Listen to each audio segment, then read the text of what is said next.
ਦਿੱਲੀ ਨੂੰ ਰੁਕਣਾ ਆਂਦਾ ਨਹੀਂ ਸੀ। ਦਿੱਲੀ ਦੇ ਵਿੱਚ ਇੰਨਾ ਹੰਕਾਰ ਹੋ ਗਿਆ ਸੀ ਵੀ ਦਿੱਲੀ ਤਾਂ ਕੋਈ ਪਹੁੰਚ ਹੀ ਨਹੀਂ ਸਕਦਾ। ਅਸੀਂ ਸਾਡੇ ਜਿਹੜੇ ਆਹ ਕਹਿੰਦੇ ਨਾ ਇਹ तीर सिपाही और घोड़े सब ठाठ धरे रह जाएंगे, आंधी शोलों की आएगी और पर खच्चे उड़ जाएंगे। ਵੀ ਇਹ ਤੁਹਾਡੀਆਂ ਜਿਹੜੀਆਂ ਤਾਕਤਾਂ ਹੈਗੀਆਂ ਕਿ ਸਾਡੇ ਕੋਲੇ ਫੌਜ ਤੇ ਸਾਡੇ ਕੋਲੇ ਪੁਲਿਸ ਤੇ ਸਾਡੇ ਕੋਲੇ ਉਹ ਸਾਰੀ ਚੀਜ਼ ਜਿਹੜੀ ਆ ਉਹ ਧਰੀ ਦੀ ਧਰੀ ਰਹਿ ਜਾਏਗੀ। ਕੱਲ ਨਰਿੰਦਰ ਤੋਮਰ ਦਾ ਮੀਟਿੰਗ ਤੋਂ ਬਾਅਦ ਬਿਆਨ ਆਇਆ ਕਿ ਜੋ ਕਿਸਾਨਾਂ ਨੇ ਬਿੰਦੂ ਕਹੇ ਸਰਕਾਰ ਨੂੰ ਵੀ ਲੱਗਿਆ ਕਿ ਉਹਨਾਂ ਤੇ ਚਰਚਾ ਹੋਣੀ ਚਾਹੀਦੀ ਹੈ। ਮਤਲਬ ਇੱਕ ਹਿਸਾਬ ਦੇ ਨਾਲ ਮੰਨਿਆ ਉਹਨਾਂ ਨੇ ਕਿ ਬਿੱਲਾਂ ਦੇ ਵਿੱਚ ਗਲਤੀ ਹੈ, ਕੁਝ ਕਮੀਆਂ ਨੇ ਅਤੇ 5 ਤਰੀਕ ਨੂੰ ਅਸੀਂ ਹੁਣ ਹੋ ਸਕਦਾ ਹੈ ਕਿ ਨਿਰਣਾਇਕ ਮੀਟਿੰਗ ਹੋਵੇ। ਉਹ ਇਹ ਗੱਲ ਬਿਲਕੁਲ ਸੌਖੇ ਤਰੀਕੇ ਨਾਲ ਨਿਬੜ ਸਕਦੀ ਹੈਗੀ ਹੈ ਜੇ ਮੋਦੀ ਔਰ ਸ਼ਾਹ ਜਿਹੜੇ ਪਰ ਉਹਨਾਂ ਦੀ ਹੁਣ ਪ੍ਰੋਬਲਮ ਹੈ ਨਾ ਉਹ 56 ਇੰਚ ਦੀ ਛਾਤੀ ਉਹ ਦਲੇਰੀ ਵਾਲਾ ਜਿਹੜਾ ਉਹਨਾਂ ਦਾ ਪੋਜ਼ ਹੈ ਉਹ ਸਾਰੀ ਇਮੇਜ ਹੁਣ ਜਿਹੜੀ ਹੈ ਇੱਕੋਦਮ ਕਰੰਬਲ ਹੋ ਜਾਣੀ ਹੈ। ਕੈਪਟਨ ਸਾਹਿਬ ਦੀ ਕੱਲ ਕੀ ਅਮਿਤ ਸ਼ਾਹ ਨਾਲ ਮੀਟਿੰਗ ਹੋਈ ਹੈ? ਦੇਖੋ ਕੈਪਟਨ ਸਾਹਿਬ ਦੀ ਕਿ ਕੈਪਟਨ ਸਾਹਿਬ ਨੇ ਇਹ ਵੀ ਕਹਿ ਦਿੱਤਾ ਕਿ ਵੀ ਮੈਂ ਕੋਈ ਜਿਹੜੀ ਹੈਗੀ ਆਪਸ ਦੇ ਵਿੱਚ ਮੀਡੀਏਟਰ ਦੀ ਭੂਮਿਕਾ ਨਹੀਂ, ਮੈਂ ਤੁਹਾਨੂੰ ਦੱਸ ਸਕਦਾ ਤੁਸੀਂ ਗਲਤ ਕਿੱਥੇ ਹੋ ਗਏ ਹੋ, ਗਲਤੀ ਤੁਹਾਡੀ ਹੈ, ਤੁਸੀਂ ਸੁਧਾਰਨੀ ਹੈ। ਪਹਿਲਾਂ ਕਿਸਾਨਾਂ ਨੇ ਜਦੋਂ ਪਹਿਲਾਂ ਮੀਟਿੰਗ ਹੋਈ ਸੀਗੀ ਉਹਨਾਂ ਦੀ ਚਾਹ ਠੁਕਰਾਤੀ, ਕੇਂਦਰ ਦੀ ਵੀ ਅਸੀਂ ਤੁਹਾਡੀ ਚਾਹ ਨਹੀਂ ਪੀਣੀ। ਕੱਲ ਗਏ ਨੇ, ਕੱਲ ਉਹਨਾਂ ਦੀ ਰੋਟੀ ਵੀ ਠੁਕਰਾਤੀ। ਆਪਣਾ ਲੰਗਰ ਗਏ ਨੇ, ਉੱਥੇ ਪੂੰਜੇ ਬੈਠ ਕੇ ਰੋਟੀ ਖਾਧੀ ਹੈ। ਮਤਲਬ ਕਿਸਾਨਾਂ ਦਾ ਇਹੀ ਜੋ ਮਤਲਬ ਰੋਸ ਆਪਣਾ ਦਿਖਾ ਰਹੇ ਨੇ, ਇਹੀ ਚੀਜ਼ ਦਬਾਅ ਪਾ ਰਹੀ ਹੈ ਕੇਂਦਰ ਤੇ। शाहे दरबार में पहुंचा था हर एक रंग का फकीर और जो नहीं पहुंचा था वही था पहुंचा हुआ फकीर। ਕੱਲ ਇਹਨਾਂ ਨੇ ਦੱਸਤਾ ਕਿ ਇਹ ਕਿਸਾਨਾਂ ਦੇ ਖਾਕ ਨਸ਼ੀਨਾਂ ਦੀ ਜੁੱਤੀ ਦੀ ਠੋਕਰ ਹੈ। ਅਸੀਂ ਤਾਂ ਆਪਣੇ ਫਕੀਰ ਬੰਦੇ ਆ, ਅਸੀਂ ਤਾਂ ਆਪਣੀ ਫਕੀਰੀ ਦੇ ਵਿੱਚ ਰਾਜੀ ਆ। ਜਿਹੜੇ ਜਵਾਨਾਂ ਨੇ, ਜਿਹੜੇ ਪੁਲਿਸ ਨੇ ਡੰਡੇ ਮਾਰੇ ਕਿਸਾਨਾਂ ਨੂੰ, ਸ਼ਾਮ ਨੂੰ ਉਹੀ ਪੁਲਿਸ ਵਾਲੇ ਕਿਸਾਨਾਂ ਦੇ ਨਾਲ ਬੈਠ ਕੇ ਲੰਗਰ ਖਾ ਰਹੇ ਨੇ। ਮਤਲਬ ਐਦਾਂ ਕਦੀ ਨਹੀਂ ਦੇਖਣ ਨੂੰ ਮਿਲਿਆ ਕਿ ਜਿਹੜੇ ਬੰਦਿਆਂ ਨੇ ਡੰਡੇ ਮਾਰੇ ਤੇ ਉਹਨਾਂ ਨੂੰ ਹੀ ਕਿਸਾਨ ਕਹਿ ਰਹੇ ਨੇ ਆ ਪੁੱਤ ਬੈਠ ਕੇ ਤੂੰ ਲੰਗਰ ਖਾ। ਇਹਦੇ ਤੇ ਇੱਕ ਨਾ ਫੈਜ਼ ਅਹਿਮਦ ਫੈਜ਼ ਦਾ ਬੜਾ मशहूर शेर है, कहता है खाक नशीनों उठ बैठो वो वक्त करीब आ बैठा है जब ताज उछाले जाएंगे और तख्त गिराए जाएंगे। ये वो वाला मूवमेंट आया। ਫਿਰਕੂ ਰੰਗਤ ਦਿੱਤੀ ਜਾ ਰਹੀ ਹੈ ਤੇ ਆਪੋਜੀਸ਼ਨ ਤੇ ਲਗਾਇਆ ਜਾ ਰਿਹਾ ਕਿ ਇਹ ਕਾਂਗਰਸੀ ਹੀ ਇਹਨਾਂ ਨੂੰ ਭੜਕਾ ਰਹੇ ਨੇ। ਕੈਪਟਨ ਸਾਹਿਬ ਬਿਠਾ ਕੇ ਯੂਨੀਅਨ ਵਾਲਿਆਂ ਨੂੰ ਪੰਪ ਕਰਦੇ ਰਹੇ ਨੇ ਕਿ ਤੁਸੀਂ ਜਾਓ ਅੰਦੋਲਨ ਕਰੋ। ਆਉਣ ਵਾਲੇ ਸਮੇਂ ਦੇ ਵਿੱਚ ਬੀਜੇਪੀ ਦਾ ਜਿਹੜਾ ਵਰਕਰ ਹੈ, ਲੀਡਰ ਹੈ, ਉਹ ਸ਼ਰਮਿੰਦਾ ਹੋਵੇਗਾ ਕਿ ਅਸੀਂ ਮੋਦੀ ਸ਼ਾਹ ਵਰਗੇ ਲੀਡਰ ਕ੍ਰੀਏਟ ਕੀਤੇ। ਬਿਲਕੁਲ ਸੇਮ ਫੇਟ ਅਵੇਟਸ ਮੋਦੀ ਐਂਡ ਸ਼ਾਹ। ਮੈਂ ਇਹਨਾਂ ਦੇ ਵਰਕਰਾਂ ਦੀ ਜਾਂ ਬੀਜੇਪੀ ਪਾਰਟੀ ਦੇ ਉਹਨਾਂ ਦੀ ਗੱਲ ਨਹੀਂ ਮੈਂ ਲੈਂਦਾ ਵੀ ਬੀਜੇਪੀ ਦਾ ਤਾਂ ਇੱਥੇ ਕੋਈ ਕੱਦਾਵਾਰ ਲੀਡਰ ਹੀ ਨਹੀਂ ਹੈਗਾ ਕਿ ਜਿਹੜਾ ਕਿ ਇਸ ਟਾਈਮ ਜਿਹੜੀ ਬੀਜੇਪੀ ਦੀ ਜਿਹੜੀ ਸਰਕਾਰ ਦੇ ਵਿੱਚ ਕੰਟਰੋਲ ਕਰਦੇ ਉਹਨਾਂ ਨੂੰ ਉਹ ਸਮਝਾ ਸਕੇ ਔਰ ਉਹਨਾਂ ਦੇ ਅਗੇਂਸਟ ਖੜ ਕੇ ਇਹ ਕਹਿ ਸਕੇ ਕਿ ਜੋ ਤੁਸੀਂ ਕਾਨੂੰਨ ਪਾਸ ਕਰ ਰਹੇ ਹੋ ਜਾਂ ਜੋ ਤੁਸੀਂ ਕਰ ਰਹੇ ਹੈਗੇ ਹੋ ਉਹ ਗਲਤ ਕਰ ਰਹੇ ਹੋ। ਕਿਉਂਕਿ ਇਹ ਵੀ ਚਰਚਾਵਾਂ ਉੱਠ ਰਹੀਆਂ ਨੇ ਕਿ ਕੈਪਟਨ ਸਾਹਿਬ ਕੱਲ ਕਿਸਾਨਾਂ ਕਰਕੇ ਨਹੀਂ ਆਪਣੇ ਕਰਕੇ ਗਏ ਨੇ, ਕਿਉਂਕਿ ਵੀ ਕੇਂਦਰ ਜਿਹੜਾ ਈਡੀ ਹੈ ਜਿਹੜਾ ਕੈਪਟਨ ਸਾਹਿਬ ਦੇ ਵੱਲ ਉਹ ਸ਼ਿਕੰਜਾ ਵੱਧ ਰਿਹਾ, ਪੁੱਛਗਿੱਛ ਹੋ ਰਹੀ ਹੈ, ਵੀ ਉਹ ਸਾਰਾ ਸੌਦਾ ਕਰਨ ਗਏ ਸੀ। ਨਰਿੰਦਰ ਮੋਦੀ ਦੀ ਵੇਵ 2014 ਹਿੰਦ ਪੰਜਾਬ 'ਚ ਨਹੀਂ ਚੱਲੀ, 2019 ਪੰਜਾਬ 'ਚ ਨਹੀਂ ਚੱਲੀ। ਤੁਸੀਂ ਉਹਨਾਂ ਦੀ ਸਰਕਾਰ ਦੀ ਜਿੰਨੀਆਂ ਵੀ ਬਾਈ ਇਲੈਕਸ਼ਨ ਹੋਏ ਆ ਉਹਦੇ 'ਚ ਨਹੀਂ ਉਹ ਚੱਲੀ। ਬੀਜੇਪੀ ਜਿਹੜੀ ਹੈ ਤੇ ਹਾਸ਼ੀਏ ਦੇ ਆ ਕੇ ਖੜੀ ਹੋਈ ਹੈ। ਮੋਦੀ ਦਾ ਪੂਰਾ ਜਿਹੜਾ ਬਨਾਵਟੀ ਜਿਹੜਾ ਢਾਂਚਾ ਕ੍ਰੀਏਟ ਕੀਤਾ ਹੋਇਆ ਹੁਣ ਇਹਦੇ ਨਾਲ ਉਹ ਟੁੱਟੇਗਾ ਔਰ ਬੀਜੇਪੀ ਨੂੰ ਨੁਕਸਾਨ ਸਾਰੇ ਹਿੰਦੁਸਤਾਨ 'ਚ ਹੋਏਗਾ। ਇਹ ਜਿਹੜੀ ਬੀਜੇਪੀ ਦੀ ਸਰਕਾਰ ਨੇ, ਇਹ ਜਿਹੜੀ ਮੋਦੀ ਸਾਹਿਬ ਦੀ ਸਰਕਾਰ ਨੇ ਆਮਨੇ ਸਾਹਮਣੇ ਖੜਾ ਕਰ ਦਿੱਤਾ ਵੈ ਔਰ ਇਹ ਜਿਹੜਾ ਵੈ ਸਾਰਿਆਂ ਨਾਲੋਂ ਜਿਹਨੂੰ ਮੈਨੂੰ ਲੱਗਦਾ ਵੈ ਵੀ ਇਸ ਦੁਰਭਾਗ ਜਿਹੜਾ ਵੈ ਇਹ ਬਦਕਿਸਮਤੀ ਦਾ ਜਿਹੜਾ ਮੂਵਮੈਂਟ ਹੈਗਾ ਵੈ ਇਹ ਮੈਂ ਕਦੀ ਸੋਚਿਆ ਨਹੀਂ ਸੀ ਵੀ ਇਹ ਵੀ ਹਾਲਾਤ ਕਦੀ ਹਿੰਦੁਸਤਾਨ 'ਚ ਬਣਨਗੇ। ਕਿਸਾਨ ਅੰਦੋਲਨ ਲਗਾਤਾਰ ਜਾਰੀ ਹੈ। ਪਿਛਲੇ 3 ਮਹੀਨੇ ਹੋਣ ਵਾਲੇ ਨੇ ਕਿਸਾਨਾਂ ਨੂੰ ਸੜਕਾਂ ਤੇ ਬੈਠਿਆਂ 'ਚ। ਪਹਿਲਾਂ ਪੰਜਾਬ 'ਚ ਬੈਠੇ ਸੀ ਕਿਸਾਨ, ਪਰ ਹੁਣ ਦਿੱਲੀ ਦੇ ਦਰਵਾਜ਼ੇ ਤੇ ਕਿਸਾਨ ਬੈਠੇ ਨੇ। ਕੇਂਦਰ ਦੇ ਨਾਲ ਵੀ ਲਗਾਤਾਰ ਚਰਚਾ ਚੱਲ ਰਹੀ ਹੈ, ਕਿਸਾਨਾਂ ਦੀ ਮੀਟਿੰਗਾਂ ਹੋ ਰਹੀਆਂ ਨੇ। ਕੱਲ ਵੀ ਜਿਸ ਤਰ੍ਹਾਂ ਮੀਟਿੰਗ ਹੋਈ ਹੈ, ਪਰ ਕੱਲ ਮੀਟਿੰਗ ਦੇ ਵਿੱਚ ਵੀ ਕੋਈ ਹੱਲ ਨਹੀਂ ਨਿਕਲਿਆ, ਪਰ ਕੁਝ ਉਮੀਦ ਮਿਲੀ ਹੈ ਕਿ ਅਗਲੀ ਮੀਟਿੰਗ ਜੋ 5 ਤਰੀਕ ਨੂੰ ਰੱਖੀ ਗਈ ਆ ਉਸ ਦੇ ਵਿੱਚ ਹੱਲ ਨਿਕਲ ਜਾਏਗਾ। ਕਿਹਾ ਜਾ ਰਿਹਾ ਕਿ ਆਖਰੀ ਮੀਟਿੰਗ ਹੁਣ ਹੋ ਸਕਦੀ ਹੈ ਕਿਸਾਨਾਂ ਦੀ ਕੇਂਦਰ ਦੇ ਨਾਲ। ਕੇਂਦਰ ਸ਼ਾਇਦ ਝੁਕ ਜਾਏ ਕਿਉਂਕਿ ਕੇਂਦਰ ਲਗਾਤਾਰ ਇਹੀ ਆਪਣਾ ਰੁਖ ਦਿਖਾ ਰਹੀ ਹੈ ਕਿ ਉਹ ਝੁਕਣ ਵਾਲੀ ਨਹੀਂ, ਨਾ ਬਿੱਲ ਵਾਪਸ ਲੈਣ ਲਈ ਉਹ ਤਿਆਰ ਹੈ। ਬੇਸ਼ੱਕ ਕੱਲ ਦੀ ਮੀਟਿੰਗ ਦੇ ਵਿੱਚ ਕੇਂਦਰ ਕੁਝ ਸੋਧਾਂ ਕਰਨ ਤੇ ਜ਼ਰੂਰ ਮੰਨ ਗਈ ਹੈ, ਪਰ ਬਿੱਲ ਵਾਪਸ ਲੈਣ ਤੇ ਨਹੀਂ ਹਜੇ ਕੋਈ ਸਹਿਮਤੀ ਬਣੀ। ਤਾਂ ਲਗਾਤਾਰ ਕਿਸਾਨ ਅੰਦੋਲਨ ਜਾਰੀ ਹੈ। ਲਗਾਤਾਰ ਕੱਲ ਪੰਜਾਬ ਦੇ ਮੁੱਖ ਮੰਤਰੀ ਕੈਪਟਨ ਅਮਰਿੰਦਰ ਸਿੰਘ ਵੀ ਅਮਿਤ ਸ਼ਾਹ ਹੋਰਾਂ ਨੂੰ ਮਿਲੇ ਨੇ, ਗ੍ਰਹਿ ਮੰਤਰੀ ਨੇ ਜੋ ਆਪਣੇ ਭਾਰਤ ਦੇ, ਉਹਨਾਂ ਨਾਲ ਵੀ ਮਿਲੇ ਨੇ। ਸਾਡੇ ਨਾਲ ਇਸ ਸਮੇਂ ਲੁਧਿਆਣਾ ਤੋਂ ਕਾਂਗਰਸ ਦੇ ਸਪੋਕਸਮੈਨ ਅਤੇ ਇੰਪਰੂਵਮੈਂਟ ਟਰਸਟ ਦੇ ਚੇਅਰਮੈਨ ਰਮਨ ਸੁਬਰਾਮਨਿਅਮ ਜੀ ਮੌਜੂਦ ਨੇ। ਇਹਨਾਂ ਨਾਲ ਆਪਾਂ ਗੱਲਬਾਤ ਕਰਦੇ ਹਾਂ। ਰਮਨ ਜੀ, ਕਾਫੀ ਲੰਬਾ ਸਮਾਂ ਹੋ ਗਿਆ ਲੜਾਈ ਲੜਦਿਆਂ ਨੂੰ, ਕਿਸਾਨਾਂ ਨੂੰ। ਇੰਨੀ ਲੰਬੀ ਤੁਸੀਂ ਲੜਾਈ ਦੇਖੀ ਹੈ ਕਦੀ, ਜਾਂ ਜੋ ਇੱਕ ਬੜੇ ਵਧੀਆ ਢੰਗ ਦੇ ਨਾਲ ਸਿਸਟਮੈਟਿਕ ਵੇ ਦੇ ਨਾਲ ਜੋ ਕਿਸਾਨ ਧਰਨੇ ਤੇ ਬੈਠੇ ਨੇ, ਦਿੱਲੀ ਦੇ ਦਰਵਾਜ਼ੇ ਤੇ ਬੈਠੇ ਨੇ, ਕਦੀ ਇੰਨਾ ਵੱਡਾ ਕੋਈ ਤੁਸੀਂ ਅੰਦੋਲਨ ਦੇਖਿਆ? ਬਹੁਤ ਕੁਝ ਤੁਸੀਂ ਆਪਣੀ ਜ਼ਿੰਦਗੀ 'ਚ ਦੇਖਿਆ ਹੋਊਗਾ, ਬੜੇ ਮੋਰਚੇ ਦੇਖੇ ਹੋਣਗੇ, ਐਦਾਂ ਦਾ ਅੰਦੋਲਨ ਦੇਖਿਆ? ਮੈਨੂੰ ਇਹ ਲੱਗਦਾ ਹੈਗਾ ਵਾ ਕਿ ਮੇਰੀ ਜਨਰੇਸ਼ਨ ਕੀ, ਮੇਰੇ ਤੋਂ ਪਹਿਲੀ ਵਾਲੀ ਜਨਰੇਸ਼ਨ ਵੀ ਜਿਹੜੀ ਹੈ, ਉਹਨਾਂ ਨੇ ਵੀ ਐਡਾ ਜਿਹੜਾ ਵਾ ਨਿਰਣਾਇਕ ਜਨ ਅੰਦੋਲਨ ਨਹੀਂ ਦੇਖਿਆ। ਕਈ ਛੋਟੇ ਛੋਟੇ ਅੰਦੋਲਨ ਹੋਏ, ਪਰ ਜਿੰਨਾ ਵਿਆਪਕ ਇੰਪੈਕਟ ਇਸ ਅੰਦੋਲਨ ਦਾ ਪੈ ਰਿਹਾ ਵਾ, ਔਰ ਜਿਸ ਨਵੀਆਂ ਤਰੀਕੇ ਇਸ ਨੇ ਉਭਾਰ ਕੇ ਰੱਖ ਦਿੱਤੇ ਹੈਗੇ ਆ, ਕਈ ਜਿਹੜੀਆਂ ਸਾਡੀਆਂ ਸਮਝ ਨੂੰ, ਜਿਹੜੇ ਸਮਝ ਤੋਂ ਪਰੇ ਵਾਲੀਆਂ ਚੀਜ਼ਾਂ ਵੀ ਉਹਨਾਂ ਨੇ ਟੇਬਲ ਤੇ ਲਿਆ ਕੇ ਰੱਖ ਦਿੱਤੀਆਂ ਵਾ। ਉਹ ਮੈਨੂੰ ਲੱਗਦਾ ਵਾ ਇਹ ਅੰਦੋਲਨ ਜਿਹੜਾ ਕਿ ਪੰਜਾਬ ਤੋਂ ਸ਼ੁਰੂ ਹੋਇਆ, ਹੁਣ ਹੌਲੀ ਹੌਲੀ ਸਾਰੇ ਹਿੰਦੁਸਤਾਨ 'ਚ ਫੈਲ ਗਿਆ ਵਾ।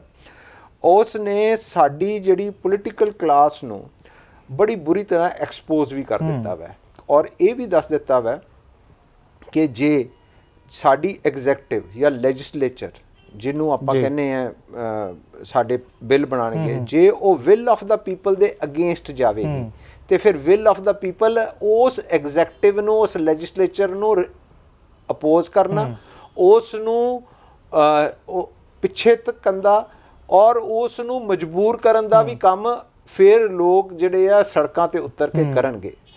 ਇੱਕ ਗੱਲ ਇਸ ਗੱਲ ਦੇ ਵਿੱਚ ਸਾਨੂੰ ਸਮਝਣਾ ਚਾਹੀਦਾ ਵੈ ਕਿ ਜਦੋਂ ਸਾਡੀ ਜਿਹੜੀ ਪੋਲੀਟੀਕਲ ਐਗਜ਼ੈਕਟਿਵ ਹੰਕਾਰੀ ਹੋ ਜਾਵੇ, ਜਦੋਂ ਉਹਨਾਂ ਨੂੰ ਇਹ ਲੱਗੇ ਕਿ ਸਾਡੇ ਤਾਂ ਸਿਰਫ ਇਲੈਕਸ਼ਨ ਜਿੱਤਣ ਤੱਕ ਹੀ ਮਕਸਦ ਹੈ, ਉਸ ਤੋਂ ਬਾਅਦ ਸਾਡੀ ਕੋਈ ਰਿਸਪੌਂਸਿਬਿਲਿਟੀ ਟੂਵਰਡਸ ਜਿਹੜੀ ਹੈ ਲੋਕਾਂ ਤੇ ਨਹੀਂ ਹੈਗੀ, ਜਦ ਤੱਕ ਅਗਲਾ ਇਲੈਕਸ਼ਨ ਨਹੀਂ ਹੋਣਾ, ਉਹ ਵੀ ਭੁਲੇਖਾ ਇਹਨਾਂ ਨੇ ਇਸ ਵਾਰੀ ਕੱਢ ਦਿੱਤਾ ਹੈ।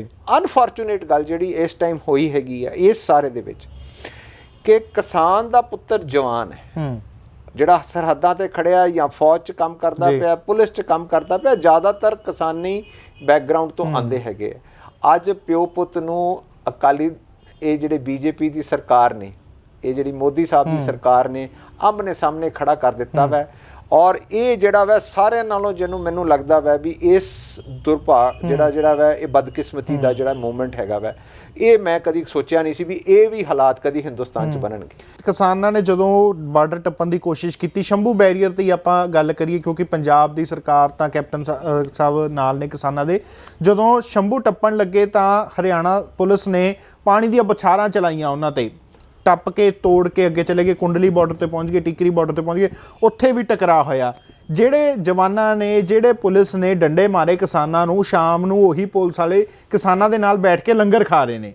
ਮਤਲਬ ਇੱਦਾਂ ਕਦੀ ਨਹੀਂ ਦੇਖਣ ਨੂੰ ਮਿਲਿਆ ਕਿ ਜਿਹੜੇ ਬੰਦਿਆਂ ਨੇ ਡੰਡੇ ਮਾਰੇ ਤੇ ਉਹਨਾਂ ਨੂੰ ਹੀ ਕਿਸਾਨ ਕਹਿ ਰਹੇ ਨੇ ਆ ਪੁੱਤ ਬੈਠ ਕੇ ਤੂੰ ਲੰਗਰ ਖਾ। ਇਹ ਮੇਰੇ ਹਿਸਾਬ ਨਾਲ ਜਿਹੜੀ ਸਾਡੀ ਸਿੱਖ ਸਿਧਾਂਤ, ਸਿੱਖ ਰਿਵਾਇਤਾਂ ਹੈਗੀਆਂ, ਜਿਸ ਦੇ ਵਿੱਚ ਨਿਰਵੈਰ ਅਸੀਂ ਲੜਦੇ ਵੀ ਹਾਂ, ਪਰ ਜੇ ਉਹ ਬੰਦਾ ਜ਼ਖਮੀ ਔਰ ਭੁੱਖਾ ਸਾਡੇ ਕੋਲ ਆ ਜਾਂਦਾ ਵਾ, ਇਹ ਗੁਰੂ ਮਹਾਰਾਜ ਦੀਆਂ ਸਾਡੀਆਂ ਜਿਹੜੀਆਂ ਕਦਰਾਂ ਕੀਮਤਾਂ ਹੈਗੀਆਂ, ਉਹ ਸਾਡੇ ਜਿਹੜੇ ਪੰਜਾਬੀਅਤ ਦੇ ਵਿੱਚ ਜਿਹੜੀ ਚੀਜ਼ ਬਸੀ ਹੋਈ ਹੈ। ਇਹ ਮੈਂ ਇਹਦੇ ਤੇ ਇੱਕ ਨਾ ਫੈਜ਼ ਅਹਿਮਦ ਫੈਜ਼ ਦਾ ਬੜਾ ਮਸ਼ਹੂਰ ਸ਼ੇਰ ਹੈ, ਕਹਿੰਦਾ ਹੈ ਖਾਕ ਨਸ਼ੀਨੋ ਉੱਠ ਬੈਠੋ, वो वक्त करीब आ बैठा है जब ताज उछाले जाएंगे और तख्त गिराए जाएंगे। ਇਹ ਉਹ ਵਾਲਾ ਮੂਵਮੈਂਟ ਆਇਆ।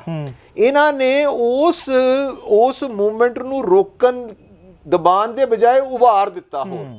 ਔਰ ਜੇ ਮਤਲਬ ਅੱਜ ਦੀ ਡੇਟ ਦੇ ਵਿੱਚ ਹੈ ਵੀ ਹਰਿਆਣਾ ਵੀ ਆਕੂਪਾਈ ਹੋ ਗਿਆ, ਔਰ ਫਿਰ ਜਿਹੜੀ ਸਿੱਖ ਜਿਹੜੀ ਫਾਰਮਰ ਐਜੀਟੇਸ਼ਨ ਹੈ, ਉਸ ਨੂੰ ਇੱਕ ਉਹਨਾਂ ਨੇ ਇੱਕ ਰਾਹ ਪਾਤਾ ਕਿ ਦਿੱਲੀ ਪਹੁੰਚਣ ਦਾ ਕੋਈ ਫਾਇਦਾ ਨਹੀਂ, ਦਿੱਲੀ ਘੇਰਨ ਦਾ ਫਾਇਦਾ ਹੈ। ਹੁਣ ਉਹ ਜਿਹੜੇ ਸਾਡੇ ਇੰਨੇ ਸੂਝਵਾਨ ਜਿਹੜੇ ਲੀਡਰ ਹੈਗੇ ਆ ਸਿੱਖ ਕਿਸਾਨ ਜਥੇਬੰਦੀਆਂ ਦੇ, ਉਹਨਾਂ ਨੇ ਇਹ ਗੱਲ ਸਮਝ ਲਈ ਕਿ ਵੀ ਜੇ ਅਸੀਂ ਪਹੁੰਚ ਕੇ ਬਰਾੜੀ ਜੇਲ੍ਹ ਦੇ ਵਿੱਚ ਉਹਨੂੰ ਹੋ ਜਾਂਦੇ ਤੇ ਫਿਰ ਅਸੀਂ ਫੇਲ ਹੋ ਜਾਣਾ ਸੀਗਾ।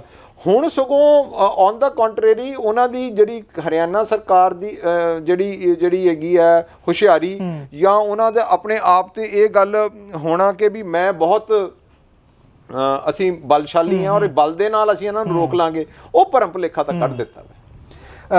ਕਿਸਾਨ ਉੱਥੇ ਪਹੁੰਚੇ ਹੋਏ ਨੇ, ਜਦੋਂ ਮੀਟਿੰਗ ਕਰਨ ਗਏ ਨੇ ਵਿਗਿਆਨ ਭਵਨ, ਪਹਿਲਾਂ ਕਿਸਾਨਾਂ ਨੇ ਜਦੋਂ ਪਹਿਲਾਂ ਮੀਟਿੰਗ ਹੋਈ ਸੀਗੀ ਉਹਨਾਂ ਦੀ ਚਾਹ ਠੁਕਰਾਤੀ ਕੇਂਦਰ ਦੀ, ਵੀ ਅਸੀਂ ਤੁਹਾਡੀ ਚਾਹ ਨਹੀਂ ਪੀਣੀ। ਕੱਲ ਗਏ ਨੇ, ਕੱਲ ਉਹਨਾਂ ਦੀ ਰੋਟੀ ਵੀ ਠੁਕਰਾਤੀ। ਆਪਣਾ ਲੰਗਰ ਗਏ ਨੇ, ਉੱਥੇ ਪੂੰਜੇ ਬੈਠ ਕੇ ਰੋਟੀ ਖਾਧੀ ਹੈ।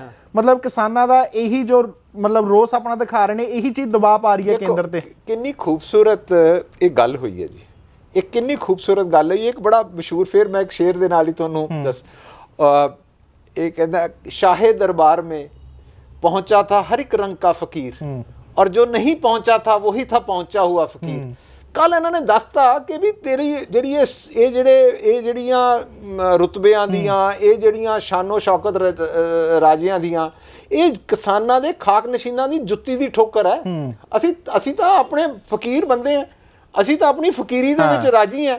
ਔਰ ਕੱਲ ਮੈਨੂੰ ਲੱਗਦਾ ਵਾ ਕਿ ਵੀ ਇਹ ਜਿਹੜੀ, ਮੈਂ ਉਹੀ ਤੁਹਾਨੂੰ ਕਹਿ ਰਿਹਾ ਨਾ ਕਿ ਵੀ ਇਸ ਮੂਵਮੈਂਟ ਦੇ ਵਿੱਚ ਇੱਕ ਨਵੀਂ ਚੇਤਨਾ ਜਿਹੜੀ ਬਾਹਰ ਆਈ ਹੈ ਕਿ ਵੀ ਉਹ ਜਿਹੜੀ ਮਟੀਰੀਅਲਿਸਟਿਕ ਵਰਡ ਦੀ ਵੀ ਉਹ ਕੀ ਹਰ ਚੀਜ਼ ਜਿਹੜੀ ਹੈ ਕੱਲੀ ਅਮੀਰੀ ਦੇ ਵਿੱਚ ਹੀ ਹੈ, ਹਰ ਚੀਜ਼ ਜਿਹੜੀ ਹੈ ਸਾਡੀ ਸ਼ਾਨੋ ਸ਼ੌਕਤ ਮਟੀਰੀਅਲ ਕੈਪੀਟਲਿਜ਼ਮ ਦੇ ਵਿੱਚ, ਜਿਹਨੂੰ ਕੋਈ ਦਿਖਾਵੇ ਦੇ ਵਿੱਚ ਹੈ। ਕੱਲ ਦੱਸਿਆ ਇਹਨਾਂ ਨੇ ਵੀ ਫਕੀਰੀ ਦੇ ਵਿੱਚ ਤਾਕਤ ਕਿੰਨੀ ਹੈ। ਔਰ ਮੈਨੂੰ ਲੱਗਦਾ ਵਾ ਕਿ ਇਹ ਜਿਹੜਾ ਮੈਸੇਜ ਅਸੀਂ ਲਿੱਤਾ ਤਾਂ ਬੜੇ ਔਖੇ ਤਰੀਕੇ ਨਾਲ, ਬੜੀ ਨਗਲੀ ਜਨਰੇਸ਼ਨ ਨੂੰ ਇੱਕ ਬੜਾ ਵਧੀਆ ਮੈਸੇਜ ਅਸੀਂ ਦੇ ਕੇ ਚੱਲੇ ਹਾਂ ਕਿ ਵੀ ਇਹ ਜਿਹੜੀਆਂ ਚੀਜ਼ਾਂ ਤੋਂ ਤੁਸੀਂ ਘਬਰਾਓ ਨਾ। ਜੇ ਤੁਹਾਡੇ ਕੋਲ ਚੀਜ਼ਾਂ ਘੱਟ ਹੈ, ਜੇ ਤੁਹਾਡੇ ਕੋਲੇ ਇਖਲਾਕ ਹੈ, ਸਿਦਕ ਹੈ, ਜੇ ਤੁਹਾਡੇ ਕੋਲੇ ਡਿਟਰਮੀਨੇਸ਼ਨ ਹੈਗੀ ਹੈ, ਤੇ ਤੁਸੀਂ ਹਰ ਜ਼ਿੰਦਗੀ ਦੀ ਔਕੜ ਨੂੰ ਜਿਹੜੀ ਹੈ ਉਹ, ਔਰ ਫਿਰ ਤੁਸੀਂ ਘੱਟ ਦੇ ਵਿੱਚ ਵੀ ਬੜਾ ਖੁਸ਼ਹਾਲ ਰਹਿ ਸਕਦੇ ਹੋ। ਖੁਸ਼ ਰਹਿਣਾ ਮੈਂ ਤੋ ਜਿਹੜਾ ਪੰਜਾਬੀ ਫਿਤਰਤ ਹੈ ਔਰ ਪੰਜਾਬੀਅਤ ਜਿਹੜੀ ਹੈ ਨਾ, ਅੱਜ ਪੰਜਾਬੀਅਤ ਨੂੰ ਇੱਕ ਨਵਾਂ ਜਿਹੜੀ ਬੜੀ ਦੇਰ ਦੀ ਭਾਲ ਸੀਗੀ, ਉਹ ਮੈਨੂੰ ਲੱਗਦਾ ਇਸ ਮੂਵਮੈਂਟ ਨੇ ਸਾਨੂੰ ਦਿੱਤੀ ਹੈ। ਲਗਾਤਾਰ ਬੀਜੇਪੀ ਸਰਕਾਰ ਕਹਿ ਰਹੀ ਹੈ ਕਿ ਜਿਹੜੇ ਇਹ ਅੰਦੋਲਨ ਤੇ ਬੈਠੇ ਨੇ ਕਿਸਾਨ ਨਹੀਂ ਹੈਗੇ, ਇਹ ਕਾਂਗਰਸ ਦੇ ਏਜੰਟ ਨੇ। ਫਿਰਕੂ ਰੰਗਤ ਦਿੱਤੀ ਜਾ ਰਹੀ ਹੈ, ਖਾਲਿਸਤਾਨ ਨਾਲ ਜੋੜਿਆ ਜਾ ਰਿਹਾ, ਕਈ ਸ਼ਰਾਰਤੀ ਅੰਸਰ ਵਾੜੇ ਜਾ ਰਹੇ ਨੇ ਬੀਜੇਪੀ ਦੇ ਵੱਲੋਂ ਹੀ। ਇਹ ਕਾਫੀ ਵੀਡੀਓਜ਼ ਵੀ ਸਾਹਮਣੇ ਆਈਆਂ, ਸਾਡੇ ਚੈਨਲ ਤੇ ਵੀ ਪਰਸੋਂ ਇੱਕ ਲਾਈਵ ਚੱਲਿਆ ਸੀ ਜਿਸ 'ਚ ਉਹਨਾਂ ਨੇ ਕਿਹਾ ਸੀ ਕਿ ਡੀਸੀ ਦਫ਼ਤਰ ਨੇ ਸਾਨੂੰ ਇੱਥੇ ਵੀਡੀਓਜ਼ ਬਣਾਉਣ ਲਈ ਭੇਜਿਆ ਸੀਗਾ।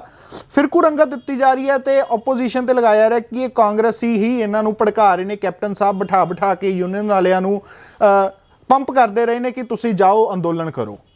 ਤੁਹਾਨੂੰ ਯਾਦ ਹੋਣਾ, ਮੈਂ ਜੇ ਹਿਸਟਰੀ ਦੇ ਜਿਹੜੇ ਸਟੂਡੈਂਟਸ ਹੈ ਵੀ ਜਿਹੜਾ ਫਾਸਿਸਟ ਰਜੀਮ ਹੁੰਦੀਆਂ ਮੈਂ ਉਹਨਾਂ ਦੇ ਵਿੱਚ ਨਾ ਇੱਕ ਪ੍ਰੋਪੇਗੰਡਾ ਦਾ ਇੱਕ ਮਸ਼ੀਨਰੀ ਹੁੰਦੀ। ਗੋਬਲਸ ਇੱਕ ਬੜਾ ਵੱਡਾ ਪ੍ਰੋਪੇਗੰਡਾ ਮਿਨਿਸਟਰ ਸੀਗਾ ਜਿਹਨੇ ਆਪਣੀ ਅਲਟੀਮੇਟਲੀ ਆਤਮ ਹੱਤਿਆ ਕੀਤੀ ਸੀ। ਠੀਕ ਹੈ, ਨਾਜ਼ੀ ਜਿਹੜੇ ਸੀਗੇ, ਹਿਟਲਰ ਨੇ ਵੀ ਅਲਟੀਮੇਟਲੀ ਆਤਮ ਹੱਤਿਆ ਕੀਤੀ ਸੀ।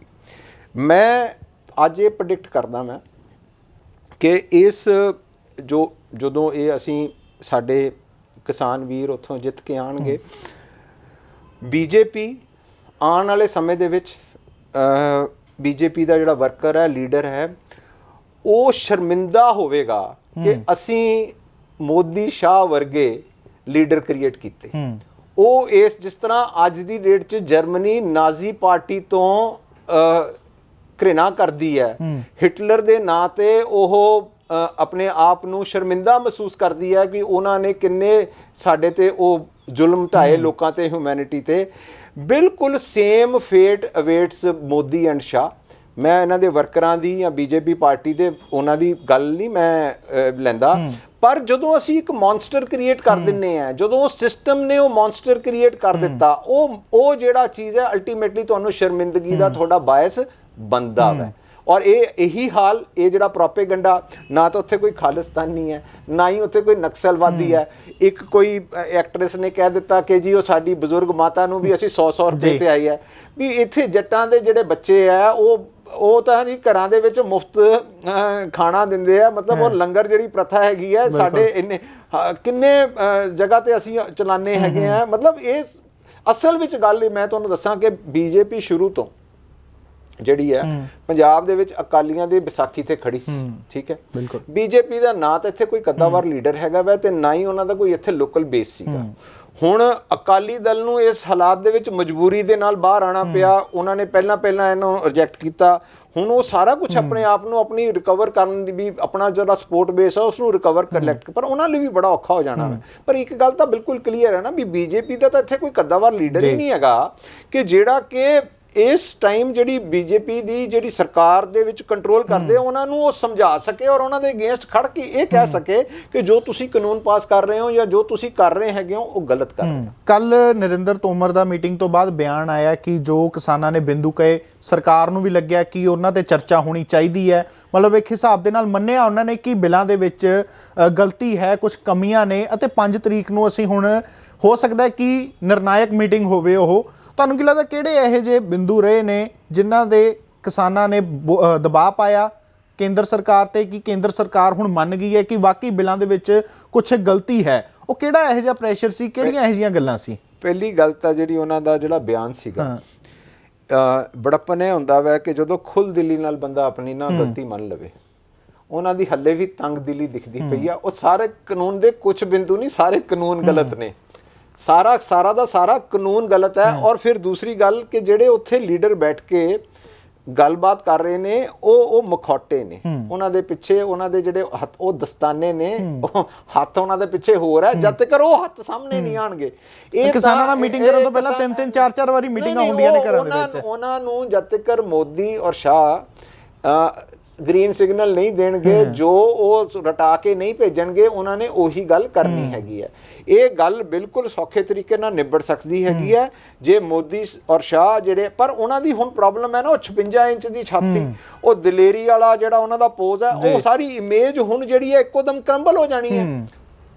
ਤੁਸੀਂ ਇਹ ਦੇਖੋ ਨਾ, ਉਹ ਕਿਸ ਮੂੰਹ ਦੇ ਨਾਲ ਲੋਕਾਂ ਕੋਲੇ ਜਾਣਗੇ ਜਦੋਂ ਉਹ ਸਾਰੇ ਦੇ ਸਾਰੇ ਜਿਹੜੇ ਆਪਣੇ ਜੇ ਮੰਨ ਲਓ ਕਾਨੂੰਨ ਵਾਪਸ ਲੈਣ ਲਈ ਜਾਂ ਕਾਨੂੰਨਾਂ ਦੇ ਵਿੱਚ ਇਹੋ ਜਿਹੀਆਂ ਇੰਨੀਆਂ ਅਮੈਂਡਮੈਂਟਸ ਕਰਾ ਦੇਣ ਕਿ ਕਾਨੂੰਨ ਦਾ ਓਰੀਜਨਲ ਪਰਪਸ ਹੀ ਖਤਮ ਹੋ ਜਾਂਦਾ ਵਾ।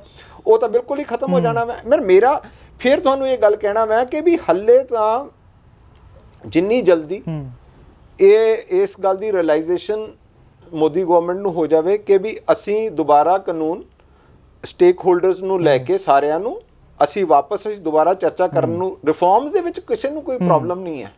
ਕੋਈ ਨਹੀਂ ਕਹਿੰਦਾ ਵੀ ਰਿਫਾਰਮ ਨਾ ਹੋਵੇ, ਕੋਈ ਨਹੀਂ ਕਹਿੰਦਾ ਵੀ ਜਿਹੜੀ ਸੜਕ ਹੈਗੀ ਹੈ ਉਹਨੂੰ ਠੀਕ ਨਾ ਕੀਤਾ ਜਾਵੇ। ਉਹ ਕਹਿੰਦੇ ਸਾਰੇ ਟੋਏ ਪੱਟੋ, ਪਰ ਇਹ ਨਹੀਂ ਕਿਹਾ ਜਾਂਦਾ ਕਿ ਵੀ ਇਹ ਮੈਂ ਸੜਕ ਪੱਟ ਕੇ ਜਦੋਂ ਸੋਚਾਂਗੇ ਵੀ ਅਸੀਂ ਕਿਸੇ ਹੋਰ ਰੂਟ ਦੇ ਨਾਲ ਸੜਕ ਬਣਾਵਾਂਗੇ, ਉਹਨਾਂ ਨੂੰ ਇਹ ਗੱਲ ਸਮਝਣੀ ਪੈਣੀ ਹੈ ਕਿ ਤੁਸੀਂ ਇੱਕ ਕਾਨੂੰਨ ਕੈਂਸਲ ਕਰਕੇ ਨਵੇਂ ਕਾਨੂੰਨ ਬਣਾਓ ਔਰ ਨਵੇਂ ਕਾਨੂੰਨ 'ਚ ਸਾਰੇ ਸਟੇਕ ਹੋਲਡਰਸ ਨੂੰ ਸਾਰਿਆਂ ਨੂੰ ਵਿੱਚ ਲੈ ਕੇ ਸਾਰਿਆਂ ਦਾ ਇੰਟਰਸਟ ਪ੍ਰੋਟੈਕਟ ਕਰਨਾ। ਤੁਹਾਨੂੰ ਲੱਗਦਾ ਤਾਂ ਨਹੀਂ ਕੇਂਦਰ ਸਰਕਾਰ ਇਹ ਕਾਨੂੰਨ ਵਾਪਸ ਲੈ ਰਹੀ ਵੀ ਜੇਕਰ ਕਿਸਾਨਾਂ ਦੀ ਗੱਲ ਮੰਨ ਕੇ ਕਾਨੂੰਨ ਵਾਪਸ ਲੈ ਲਿਆ ਤਾਂ ਕੱਲ ਨੂੰ ਜਿਹੜੀ ਧਾਰਾ 370 ਸੀ ਜਿਸ ਦਾ ਪਹਿਲਾਂ ਵੀ ਬਵਾਲ ਕਾਫੀ ਉੱਠਿਆ ਸੀਗਾ ਵੀ ਉਹ ਵੀ ਇਦਾਂ ਹੀ ਇਹਨਾਂ ਦੇ ਵਾਂਗੂ ਅੰਦੋਲਨ ਛੇੜ ਸਕਦੇ ਨੇ? ਮੈਂ ਤੁਹਾਨੂੰ ਗੱਲ ਇਹ ਮੈਂ ਸ਼ੁਰੂ 'ਚ ਹੀ ਇਹ ਗੱਲ ਕਹਿਤੀ ਕਿ ਵੀ ਇਸ ਮੂਵਮੈਂਟ ਨੇ ਇੱਕ ਨਵਾਂ ਰਾਹ ਦਿਖਾ ਦਿੱਤਾ ਹੈ। ਨਵਾਂ ਰਾਹ ਦਿਖਾ ਦਿੱਤਾ ਵੈ ਵੀ ਜਿਹੜੀ ਐਗਜ਼ੈਕਟਿਵ ਹੈ ਜਾਂ ਲੈਜਿਸਲੇਚਰ ਆਪਣੀ ਮਨਮਰਜ਼ੀ ਨਹੀਂ ਕਰ ਸਕਦੀ। ਤੁਸੀਂ ਉੱਥੇ 545 ਬੰਦੇ ਬੈਠ ਕੇ ਜਿਹੜਾ ਵੈ ਸਾਡੀ ਸਾਰੇ 130 ਕਰੋੜ ਲੋਕਾਂ ਦੀ ਜਿਹੜੀ ਹੈ ਜਨਤਾ ਦੀ ਤਕਦੀਰ ਦਾ ਫੈਸਲਾ ਨਹੀਂ ਕਰ। ਤੁਸੀਂ ਚੁਣੇ ਹੋਏ ਨੁਮਾਇੰਦੇ ਹੋ, ਤੁਸੀਂ ਸਾਰੇ ਹੈਰੀਡਿਟਰੀ ਕਿੰਗਸ ਨਹੀਂ ਹੋ ਕਿ ਵੀ ਤੁਹਾਨੂੰ you are not accountable to the people. ਜੇ ਤੁਸੀਂ ਇਹ ਸਮਝਦੇ ਹੋ ਵੀ 5 ਸਾਲਾਂ ਬਾਅਦ ਜਾਵਾਂਗੇ, ਉਸ ਸਿਸਟਮ ਨੂੰ, ਉਸ ਇਲੈਕਟੋਰਲ ਡੈਮੋਕ੍ਰੇਸੀ ਨੂੰ ਅੰਡਰ ਥ੍ਰੈਟ ਲਿਆ ਦਿੱਤਾ ਵਾ। ਮੈਂ ਤਾਂ ਤੁਹਾਨੂੰ ਕਹਿ ਰਿਹਾ ਮੈਂ ਹੁਣ ਲੋਕਾਂ ਨੂੰ ਇਹ ਗੱਲ ਸਮਝਣੀ ਪਵੇਗੀ ਕਿ ਜੇ ਤੁਸੀਂ ਸਾਨੂੰ ਉੱਥੇ ਢਾਣ ਦੀ ਕੋਸ਼ਿਸ਼ ਕਰੋਗੇ, ਅਸੀਂ ਸੜਕਾਂ ਤੇ ਪਹੁੰਚ ਕੇ ਤੇ ਅਸੀਂ ਔਰ ਮੈਂ ਅੱਜ ਇਹ ਮੰਨਦਾ ਮੈਂ ਵੀ ਜਿਸ ਤਰੀਕੇ ਦੇ ਨਾਲ ਦਿੱਲੀ ਘੇਰੀ ਗਈ ਹੈ, ਦਿੱਲੀ ਬੜੀ ਦੇਰ ਬਾਅਦ ਰੁਕਣ ਦਾ ਡਰਦੀ ਪਈ ਹੈ। ਦਿੱਲੀ ਨੂੰ ਰੁਕਣਾ ਆਂਦਾ ਨਹੀਂ ਸੀ। ਦਿੱਲੀ ਦੇ ਵਿੱਚ ਇੰਨਾ ਹੰਕਾਰ ਹੋ ਗਿਆ ਸੀ ਵੀ ਦਿੱਲੀ ਤਾਂ ਕੋਈ ਪਹੁੰਚ ਹੀ ਨਹੀਂ ਸਕਦਾ। ਅਸੀਂ ਸਾਡੇ ਜਿਹੜੇ ਆਹ ਕਹਿੰਦੇ ਨਾ ਇਹ ਤੀਰ ਸਿਪਾਹੀ ਔਰ ਘੋੜੇ ਸਭ ਠਾਠ ਧਰੇ ਰਹਿ ਜਾਏਂਗੇ, ਆਂਦੀ ਸ਼ੋਲੋਂ ਕੀ ਆਏਗੀ ਔਰ ਪਰ ਖੱਚੇ ਉੱਡ ਜਾਏਂਗੇ। ਵੀ ਇਹ ਤੁਹਾਡੀਆਂ ਜਿਹੜੀਆਂ ਤਾਕਤਾਂ ਹੈਗੀਆਂ ਵਾ, ਇਹ ਜਿਹੜੀਆਂ ਤੁਹਾਡੇ ਹੰਕਾਰ ਹੈਗੇ ਆ ਕਿ ਸਾਡੇ ਕੋਲੇ ਫੌਜ ਤੇ ਸਾਡੇ ਕੋਲੇ ਪੁਲਿਸ ਤੇ ਸਾਡੇ ਕੋਲੇ ਉਹ ਸਾਰੀ ਚੀਜ਼ ਜਿਹੜੀ ਆ ਉਹ ਧਰੀ ਦੀ ਧਰੀ ਰਹਿ ਜਾਏਗੀ। ਕੈਪਟਨ ਸਾਹਿਬ ਦੀ ਕੱਲ ਕੀ ਅਮਿਤ ਸ਼ਾਹ ਨਾਲ ਮੀਟਿੰਗ ਹੋਈ ਹੈ? ਦੇਖੋ ਕੈਪਟਨ ਸਾਹਿਬ ਨੂੰ ਬੁਲਾਇਆ ਗਿਆ ਕਿਉਂਕਿ ਕਾਰਨ ਇਹ ਹੈ ਕਿ ਕੈਪਟਨ ਸਾਹਿਬ ਇੱਕ ਬੜੇ ਕੱਦਾਵਰ ਲੀਡਰ ਹੈ ਜਿਨ੍ਹਾਂ ਦੀ ਪੂਰੀ ਹਮਦਰਦੀ ਜਿਹੜੀ ਹੈ ਕਿਸਾਨਾਂ ਦੇ ਨਾਲ ਰਹੀ ਹੈ। ਕਿਉਂਕਿ ਇਹ ਵੀ ਚਰਚਾਵਾਂ ਸ਼ੁਰੂ ਤੋਂ ਇੱਕ ਮਿੰਟ ਉਹਨਾਂ ਦੀ ਸ਼ੁਰੂ ਤੋਂ ਇਹ ਅਪੀਲ ਰਹੀ ਹੈ ਸਰਕਾਰ ਨੂੰ ਕਿ ਤੁਸੀਂ ਆਪਣੇ ਇਹ ਚੀਜ਼ਾਂ ਅਪੀਲ ਕਰੋ, ਪਰ ਉਹਨਾਂ 'ਚ ਇਹ ਹੰਕਾਰ ਸੀਗਾ ਕਿ ਵੀ ਅਸੀਂ ਦਿੱਲੀ ਨਹੀਂ ਪਹੁੰਚ ਸਕਦੇ, ਦਿੱਲੀ ਘਿਰ ਨਹੀਂ ਸਕਦੀ।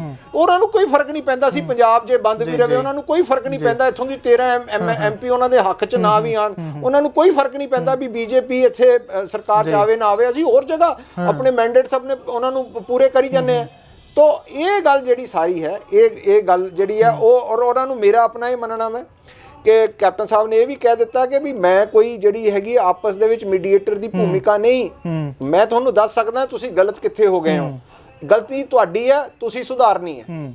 ਕਿਉਂਕਿ ਇਹ ਵੀ ਚਰਚਾਵਾਂ ਉੱਠ ਰਹੀਆਂ ਨੇ ਕਿ ਕੈਪਟਨ ਸਾਹਿਬ ਕੱਲ ਕਿਸਾਨਾਂ ਕਰਕੇ ਨਹੀਂ ਆਪਣੇ ਕਰਕੇ ਗਏ ਨੇ, ਕਿਉਂਕਿ ਵੀ ਕੇਂਦਰ ਜਿਹੜਾ ਈਡੀ ਹੈ ਜਿਹੜਾ ਕੈਪਟਨ ਸਾਹਿਬ ਦੇ ਵੱਲ ਉਹ ਸ਼ਿਕੰਜਾ ਵੱਧ ਰਿਹਾ ਹੈ, ਪੁੱਛਗਿੱਛ ਹੋ ਰਹੀ ਹੈ, ਵੀ ਉਹ ਸਾਰਾ ਸੌਦਾ ਕਰਨ ਗਏ ਸੀ। ਮੈਂ ਇੱਕ ਫਿਰ ਤੁਹਾਨੂੰ ਗੱਲ ਦੱਸਾਂ, ਮੈਂ ਤੁਹਾਨੂੰ ਪਹਿਲਾਂ ਹੀ ਗੱਲ ਕਹੀ ਕਿ ਇਹ ਬੀਜੇਪੀ ਦੇ ਵਿੱਚ ਆਰਐਸਐਸ ਦੀ ਇੱਕ ਪ੍ਰੋਪੇਗੈਂਡਾ ਮਸ਼ੀਨਰੀ ਹੈਗੀ ਹੈ, ਇਹ ਸਾਡੇ ਆਪੋਜੀਸ਼ਨ ਦੀ ਇੱਕ ਪ੍ਰੋਪੇਗੈਂਡਾ ਮਸ਼ੀਨਰੀ ਹੈ, ਜਿਹੜੇ ਕਿ ਔਰ ਨਾਲੇ ਉਹ ਈਡੀ ਵਾਲੇ ਅੱਜ ਨਹੀਂ ਤੁਰੇ ਫਿਰਦੇ। ਇਹ ਜੇ ਉਹਨਾਂ ਨੇ 13 ਸਾਲ ਹੈ, ਕੈਪਟਨ ਸਾਹਿਬ ਨੇ ਇਹ ਵੀ ਗੱਲ ਕਹੀ ਹੈ ਵੀ ਮੈਂ ਪਹਿਲਾਂ ਵੀ ਇਹਨਾਂ ਨੂੰ ਬੜੀ ਵਾਰੀ ਝੇਲਿਆ ਵਾ, ਮੈਂ ਦੁਬਾਰਾ ਝੇਲ ਲੂੰਗਾ। ਨਾਲੇ ਕੈਪਟਨ ਸਾਹਿਬ ਦੀ ਜਿਹੜੀ ਸ਼ਖਸੀਅਤ ਹੈ ਨਾ ਜੀ, ਉਹ ਡਰਨ ਡਰਾਉਣ ਵਾਲੀ ਨਹੀਂ, ਉਹ ਬਲੈਕਮੇਲ ਕੋਈ ਉਹਨਾਂ ਨੂੰ ਨਾ ਤੱਕ ਅੱਜ ਤੱਕ ਕਿਸੇ ਨੇ ਕੀਤਾ ਨਾ ਕੋਈ ਕਰ ਸਕਦਾ ਵਾ। ਐਡੇ ਕੱਦ ਦਾ ਲੀਡਰ ਹੈਗਾ ਵਾ ਉਹ। ਇੱਕ ਗੱਲ ਸੁਣੋ, ਨਰਿੰਦਰ ਮੋਦੀ ਦੀ ਵੇਵ 2014 ਹਿੰਦ ਪੰਜਾਬ 'ਚ ਨਹੀਂ ਚੱਲੀ, 2019 ਪੰਜਾਬ 'ਚ ਨਹੀਂ ਚੱਲੀ, ਤੁਸੀਂ ਉਹਨਾਂ ਦੀ ਸਰਕਾਰ ਦੀ ਜਿਹੜੀਆਂ ਜਿੰਨੀਆਂ ਵੀ ਬਾਈ ਇਲੈਕਸ਼ਨ ਹੋਏ ਆ ਉਹਦੇ 'ਚ ਨਹੀਂ ਉਹ ਚੱਲੀ। ਬੀਜੇਪੀ ਜਿਹੜੀ ਹੈ ਤੇ ਹਾਸ਼ੀਏ ਦੇ ਆ ਕੇ ਖੜੀ ਹੋਈ ਹੈ। ਪੰਜਾਬ ਅੱਜ ਮੈਂ ਹੁਣ ਤੁਹਾਨੂੰ ਦੱਸਦਾ ਮੈਂ ਵੀ ਪਹਿਲਾਂ ਤਾਂ ਪੰਜਾਬ ਨੇ ਮੋਦੀ ਦੀ ਵੇਵ ਨੂੰ ਰੋਕਿਆ, ਪੰਜਾਬ ਦੇ ਸਿਆਸਤਦਾਨਾਂ ਨੇ। ਹੁਣ ਪੰਜਾਬੀਆਂ ਨੇ ਇਹ ਜਿਹੜਾ ਮੋਦੀ ਦਾ ਜਿਹੜਾ ਪੂਰਾ ਦਾ ਪੂਰਾ ਜਿਹਨੂੰ ਕਹੀਏ ਐਡੀਫੇਸ ਕ੍ਰੀਏਟ ਕੀਤਾ ਹੋਇਆ, ਮੋਦੀ ਦਾ ਪੂਰਾ ਜਿਹੜਾ ਬਨਾਵਟੀ ਜਿਹੜਾ ਢਾਂਚਾ ਕ੍ਰੀਏਟ ਕੀਤਾ ਹੋਇਆ, ਹੁਣ ਇਹਦੇ ਨਾਲ ਉਹ ਟੁੱਟੇਗਾ ਔਰ ਬੀਜੇਪੀ ਨੂੰ ਨੁਕਸਾਨ ਸਾਰੇ ਹਿੰਦੁਸਤਾਨ 'ਚ ਹੋਏਗਾ। ਕਿਉਂਕਿ ਹਿੰਦੁਸਤਾਨ ਦਾ ਫਾਰਮਰ ਇਸ ਗੱਲ ਤੇ ਜਾਗ ਗਿਆ ਹੈਗਾ ਵੈ ਕਿ ਜੇ ਪੰਜਾਬ ਦੇ ਫਾਰਮਰ ਨੂੰ ਐਮਐਸਪੀ ਮਿਲਦੀ ਹੈ ਤੇ ਯੂਪੀ ਬਿਹਾਰ ਵਾਲੇ ਕਿਉਂ ਆ ਗਏ ਜੀ, ਮੱਧ ਪ੍ਰਦੇਸ਼ ਵਾਲੇ ਕਿਉਂ ਆ ਗਏ, ਤਾਮਿਲਨਾਡੂ ਵਾਲੇ ਕਿਉਂ ਆ ਗਏ, ਉੜੀਸਾ ਤੋਂ ਬੰਦੇ ਕਿਉਂ ਆ ਗਏ, ਹਰ ਜਗ੍ਹਾ ਤੋਂ ਫਾਰਮਰ ਤਾਂ ਫਾਰਮਰ ਹੈ ਨਾ। ਹੁਣ ਫਾਰਮਰ ਐਜ਼ ਅ ਕਲਾਸ ਜਿਹੜੀ ਹੈਗੀ ਹੈ ਉਹ ਇੱਕ ਪਾਸੇ ਇਕੱਠੀ ਹੋਣ ਲੱਗ ਪਈ ਹੈ ਔਰ ਇਹਦਾ ਜਿਹੜਾ ਵਾ ਬੜਾ ਵੱਡਾ ਮੈਨੂੰ ਇਹ ਲੱਗਦਾ ਹੈਗਾ ਵਾ ਵੀ ਜਿਹੜੇ ਇਹ ਕਹਿੰਦੇ ਪਿਆ ਸੀ ਬਿਹਾਰ ਜਿੱਤੇ ਆ, ਇਨਫੈਕਟ ਬਿਹਾਰ ਹਾਰੇ ਆ। ਉੱਥੇ ਜਿੰਨਾ ਪੈਸਾ ਧਨ ਦੌਲਤ ਦੇ ਨਾਲ ਇਹ ਇਲੈਕਸ਼ਨ ਜਿੱਤੇ। ਹੁਣ ਬੀਜੇਪੀ ਕੋਲੇ ਇੱਕੋ ਹੀ ਹਥਿਆਰ ਰਹਿਣਾ ਵਾ, ਉਹੀ ਕਰੋਨੀ ਕੈਪੀਟਲਿਸਟ ਜਿਨ੍ਹਾਂ ਦੇ ਪੈਸਿਆਂ ਦੇ ਬੁਲਬੁੱਤੇ ਤੇ ਇਹ ਜਿਨ੍ਹਾਂ ਲਈ ਇਹ ਸਭ ਕੁਝ ਕਰਦੇ ਪਏ ਆ, ਉਹਨਾਂ ਤੋਂ ਦੁਬਾਰਾ ਪੈਸੇ ਪੂਸੇ ਲੈ ਕੇ ਜਿੰਨਾ ਕਿ ਇਲੈਕਸ਼ਨ ਲੜ ਲੈਣਗੇ ਲੋਕ, ਬਾਕੀ ਫਿਰ ਇਹਨਾਂ ਨੂੰ ਡਿਬੇਟ ਦੇਣਗੇ। ਆਖਰੀ ਸਵਾਲ ਹੈ ਕਿ ਜੇਕਰ ਬਿੱਲ ਨਹੀਂ ਵਾਪਸ ਹੁੰਦੇ, ਕਿਉਂਕਿ ਹਰਿਆਣਾ ਦੀ ਸਰਕਾਰ ਤੇ ਵੀ ਹੁਣ ਬੱਦਲ ਛਾ ਗਏ ਨੇ, ਖਾਪ ਪੰਚਾਇਤਾਂ ਨੇ ਕਹਿ ਦਿੱਤਾ ਕਿ ਅਸੀਂ ਆਪਣੇ ਐਮਐਲਏ ਕੋਲ ਜਾਵਾਂਗੇ ਕਿ ਉਹ ਸਮਰਥਨ ਵਾਪਸ ਲੈਣ, ਹਰਿਆਣਾ ਦੀ ਸਰਕਾਰ ਵੀ ਕੀ ਲੱਗਦਾ ਤੁਹਾਨੂੰ ਡਿੱਗ ਸਕੇਗੀ? ਮੇਰਾ ਆਪਣਾ ਇਹ ਮੰਨਣਾ ਹੈ ਕਿ ਮੈਂ from the hearts of hearts ਮੈਂ ਚਾਹੁੰਦਾ ਮੈਂ ਵੀ ਇਹੋ ਜਿਹਾ ਕੋਈ ਜਿਹੜਾ ਮਕਾਮ ਨਾ ਪਹੁੰਚੇ। ਉਹਦਾ ਕਾਰਨ ਹੈ ਵੀ ਇਹਦਾ ਬੜਾ ਗੰਭੀਰ ਸਿੱਟਾ ਨਿਕਲੇਗਾ, ਫਿਰ ਇਹ ਹੁਣ ਲਾਅ ਐਂਡ ਆਰਡਰ ਪ੍ਰੋਬਲਮ ਬਣੇਗੀ। ਇਹ ਮੈਂ ਤਾਂ ਰੱਬ ਨੂੰ ਦੁਆ ਕਰਦਾ, ਮੈਂ ਅਰਦਾਸ ਕਰਦਾ ਮੈਂ, ਔਰ ਈਵਨ ਹਾਲਾਂਕਿ ਸਾਡਾ ਕੋਈ ਕੰਮ ਨਹੀਂ ਹੈ ਪਰ ਤਾਂ ਵੀ ਅਸੀਂ ਆਪਣੇ ਜਿੰਨੀ ਕੁ ਵੀ ਬੇਨਤੀ ਕਰ ਸਕਦੇ ਹਾਂ ਮੋਦੀ ਸਰਕਾਰ ਨੂੰ ਕਰਦੇ ਹਾਂ ਕਿ ਤੁਸੀਂ ਆਪਣਾ ਹੰਕਾਰ ਛੱਡੋ, ਤੁਸੀਂ ਆਪਣੀ ਗਲਤੀ ਰਿਅਲਾਈਜ਼ ਕਰੋ। ਇਹ ਤੇ ਤੁਸੀਂ ਫਾਰਮਰਸ ਲਈ ਕੁਝ ਕਰਨਾ ਚਾਹੁੰਦੇ ਹੋ, ਤੁਸੀਂ ਦੁਬਾਰਾ ਬਿੱਲ ਲੈ ਕੇ ਆ ਜਾਓ, ਕੋਈ ਐਡਾ ਵੱਡਾ ਭਾਗ ਨਹੀਂ ਟਹਿਣ ਵਾਲਾ। ਤੁਸੀਂ ਆਪਣੀ ਈਗੋਜ਼ ਦੇ ਵਿੱਚ ਨਾ ਕੈਦ ਹੋਵੋ, ਤੁਸੀਂ ਘੱਟੋ ਘੱਟ ਜਿਹੜੇ ਲੋਕ ਹੈਗੇ ਆ, ਜਿਹੜੇ ਲੋਕ ਇਸ ਟਾਈਮ ਤਕਲੀਫ ਦੇ ਵਿੱਚ ਹੈ, ਜਿਸ ਤਰ੍ਹਾਂ ਦਾ ਤੁਸੀਂ ਉਹਨਾਂ ਨਾਲ ਵਤੀਰਾ ਕਰ ਰਹੇ ਹੋ, ਤੁਸੀਂ ਉਹਨਾਂ ਨੂੰ ਜਿਵੇਂ ਤੰਗ ਕੀਤਾ ਵਾ, ਜਿਵੇਂ ਤੁਸੀਂ ਉਹਨਾਂ ਨੂੰ ਡਰਾਉਣ ਧਮਕਾਉਣ ਜਾਂ ਸਾਜ਼ਿਸ਼ਾਂ ਦੇ ਵਿੱਚ ਉਹਨਾਂ ਨੂੰ ਉਲਝਾਉਣ ਦੀ ਕੋਸ਼ਿਸ਼ ਕਰ ਰਹੇ ਹੋ, ਇਹੋ ਜਿਹਾ ਖੇਡ ਨਾ ਖੇਲੋ। ਅੱਗ ਨਾਲ ਖੇਡਣ ਦੀ ਗੱਲ ਹੈ, ਇਹਦੇ 'ਚ ਥੋੜੀ ਸਾਰੀ ਲੰਕਾ ਚੱਲ ਜਾਏਗੀ। ਬਹੁਤ ਬਹੁਤ ਧੰਨਵਾਦ ਜੀ। ਤਾਂ ਇਹ ਸਨ ਸਾਡੇ ਨਾਲ ਰਮਨ ਸੁਬਰਾਮਨਿਅਮ ਜੀ, ਜਿਨ੍ਹਾਂ ਨਾਲ ਆਪਾਂ ਗੱਲਬਾਤ ਕੀਤੀ ਹੈ ਕਿਸਾਨ ਅੰਦੋਲਨ ਤੇ। ਪਰ ਇਹਨਾਂ ਦਾ ਕਹਿਣਾ ਕਿ ਹੁਣ ਬੀਜੇਪੀ ਸਰਕਾਰ ਨੂੰ ਗੋਡੇ ਆਪਣੇ ਟੇਕਣੇ ਪੈਣਗੇ, ਕਿਉਂਕਿ ਕਿਸਾਨਾਂ ਨੇ ਦਿੱਲੀ ਸਰਕਾਰ ਨੂੰ ਬਹੁਤ ਜ਼ਿਆਦਾ ਪ੍ਰੈਸ਼ਰਾਈਜ਼ ਕਰ ਦਿੱਤਾ ਅਤੇ ਕਿਸਾਨਾਂ ਦੀ ਭੂਮਿਕਾ ਬਾਰੇ ਵੀ ਇਹਨਾਂ ਨੇ ਗੱਲਬਾਤ ਕੀਤੀ ਹੈ ਕਿ ਇੱਦਾਂ ਦਾ ਅੰਦੋਲਨ ਇਹਨਾਂ ਨੇ ਆਪਣੀ ਜ਼ਿੰਦਗੀ ਦੇ ਵਿੱਚ ਕਦੇ ਨਹੀਂ ਦੇਖਿਆ ਤੇ ਕਿਸਾਨ ਜ਼ਰੂਰ ਨੇ ਜਿਹੜਾ ਇਹ ਅੰਦੋਲਨ ਜਿੱਤਣਗੇ। ਤਾਂ ਵਧੇਰੇ ਅਪਡੇਟਸ ਸੀ ਸਾਨੂੰ ਜੁੜੇ ਰਹੋ। ਲੁਧਿਆਣਾ ਤੋਂ ਸਰਮਜੀਤ ਸਿੰਘ, ਕੈਮਰਾਮੈਨ ਸਤਵੰਤ ਮਠਾੜੂ ਦੇ ਨਾਲ, ਲੁਧਿਆਣਾ ਟਾਈਮਜ਼। ਵਧੇਰੇ ਜਾਣਕਾਰੀ ਲਈ ਸਬਸਕ੍ਰਾਈਬ ਕਰੋ ਸਾਡਾ YouTube ਚੈਨਲ ਪਬਲਿਕ ਟਾਈਮਜ਼ ਅਤੇ ਨੋਟੀਫਿਕੇਸ਼ਨ ਲਈ ਬੈਲ ਆਈਕਨ ਤੇ ਕਲਿੱਕ ਕਰਨਾ ਨਾ ਭੁੱਲੋ।